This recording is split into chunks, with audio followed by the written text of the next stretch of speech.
கிறிஸ்துவ வட்டாரங்கள்ல சில வருஷங்களா கான்ட்ரோவர்ஷியலா இருக்கிற ஜான் ஜெபராஜ போக்சோ சட்டத்துல கைது செய்றதுக்காக தமிழக போலீசார் தனிப்படை அமைச்சு தேடிக்கிட்டு இருக்கிறதாக செய்திகள் வெளிவந்த வண்ணம் இருக்குது.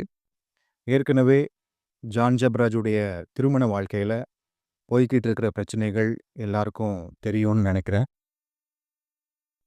ரீசெண்டா ஆடியோ ஒன்று வெளியிட்டிருந்த ஜான் ஜெபராஜ் தன்னுடைய மனைவியை அதில் மிரட்டி இருந்ததை கேட்டிருப்பீங்கன்னு நினைக்கிறேன்.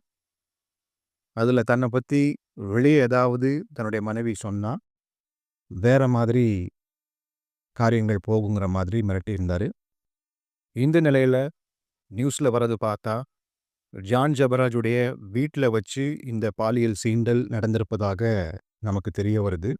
ஒருவேளை அவனுடைய குடும்பத்திலையும் இந்த விஷயங்கள் தெரிய வந்திருக்கலாம்.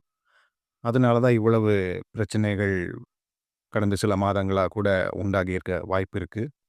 இந்த செய்திகள் சன் நியூஸ், நியூஸ் தமிழ் 24/7, தந்தின்னு ஒவ்வொரு நியூஸ் சேனல்லையும் வந்த வண்ணம் இருக்குது. அதாவது என்ன சொல்லலாம் அப்படின்னா, முழுவதும் பாவத்தால் நிறைஞ்சு தேவ பக்தியின் வேஷத்தை தரிச்சுக்கிட்டு ஒரு சில கள்ள கிறிஸ்தவர்கள் பெண் பிள்ளைகளுடைய வீட்டில் புகுந்து அவங்கள வசப்படுத்திக்கிறாங்கன்னு 2000 வருஷங்களுக்கு முன்னாடி பவுல் தீமோத்தேவுக்கு எழுதின 2 தீமோத்தேயு 3ஆம் அதிகாரம் 4லேருந்து 6ஆம் வசனம் வரைக்கும் சொல்லியிருக்காரு. அந்த மாதிரி வாழ்ந்திருக்காரு. தன்னை தேவனுடைய மனுஷன்னு சொல்லிக்கிட்டு தெரிஞ்ச ஜான் ஜெபராஜ்.